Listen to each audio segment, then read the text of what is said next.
Okay, today we're going to be going over some basic metal detecting tips and techniques. And I'm just going to start by, we're getting ready to go on our first trip here for the fall. And we're in Erie, Pennsylvania, Presque Isle State Park. And we're going to hit the beaches. We're going to try to comb the beaches and see what kind of coins, jewelry, stuff like that we can find. But we're going to start off with basic, what you kind of need to start. Obviously, you need your detector, and I have about a mid-grade detector. It's a white Coinmaster GT, and not top end, but it's not junk either. It's around a $400, $450 metal detector. It's done me well.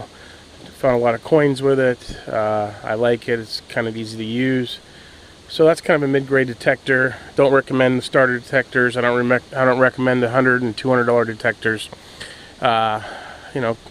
Start where you like, but mid-grade on up is definitely the way to go. Next, I have a digging tool here. This is made by Garrett, but you can see the digging tool. It's a nice little tool. Pinch in the soil, pinch into harder ground. Very durable, very sturdy. This is an old trap and shovel. This works really well to get into those tough spots. Pinpointer, definitely a must. Great tool. Once you locate your object, this will definitely pinpoint it so you can get it out of the earth. Magnets are good also. I use that in the field a lot. Things you overlook: sunscreen. I might be out here 3 to 4 hours looking today on this beach, and definitely you want sunscreen. Keep protected. Small bag, I keep this for my coins. Headphones. Some guys like them, some guys don't. I like them. I can really hear my hits much better, and it also doesn't bug the people on the beach when we're out there, so they're not hearing that constant ringing of your detector. So these are very nice to have.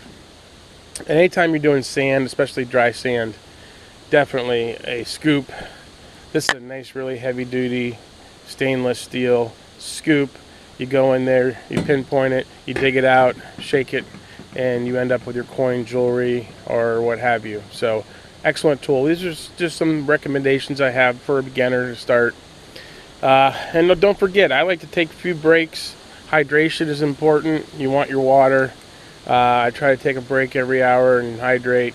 Yeah, sometimes you don't think about that, but you're doing a lot of work. I might do 50 to 100 holes because there's lots of junk on the beach. So you're constantly working, constantly digging. And fuel. I got a big old sub that I want to eat throughout the day, a little bit at a time. Get some carbs in me, and get some sugar and much needed, energy. So. All things I recommend for the beginner. You need your tools, you need your detector, you need your food and water. And we're going to head out here. I'm going to give it a few hours. I'm going to kind of give you a recap at the end of the day and see what I find. There's lots of junk, but I do well here in Presque Isle as far as I always find a few coins, mostly modern, but I get lucky. There's silver out there, and maybe we'll hit one of those today. Who knows? But I'll keep you posted as we go. I'll give you a layout of the beach and what we're looking at, and we'll see you then. Okay, this is kind of what we got here. You can kind of see a layout of the beach. Kind of a windy day today. Definitely, there's many ways you can approach this. We're looking at an entranceway, which is, a high traffic area of beachcombers in and out. Those are always good. You want, funnels, I call them, or entranceways into the beach. Good areas to hit. Picnic tables, always look around those, because there's going to be people there constantly as the day warms up and the beachcombers come. So definitely hit those tables. Areas of shade. Another plus, people have to get out of the sun, so I do well, in the shady spots. As far as the beach, you definitely want to, you know, I look for those dips, and I look for those certain places. You'll see the beach goers, they'll kind of set up in a line. I call it the towel line. You know, once the first or second person gets out there, they kind of all line up together. So, you know, I kind of know where that towel line is. I'll hit that hard because that's where you're going to find they shake their towel and coins fly, jewelry flies, whatever. And it's a good place to hit. I get more of my coins and my better stuff, the heavier stuff, the gold, the silver, the heavier stuff. That's closer to the water.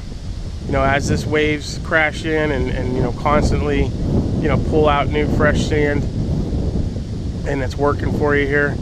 You know, usually the coins, you know, are, you know, a few yards off the beach. You know, as you know, they're heavier. The junk gets thrown further.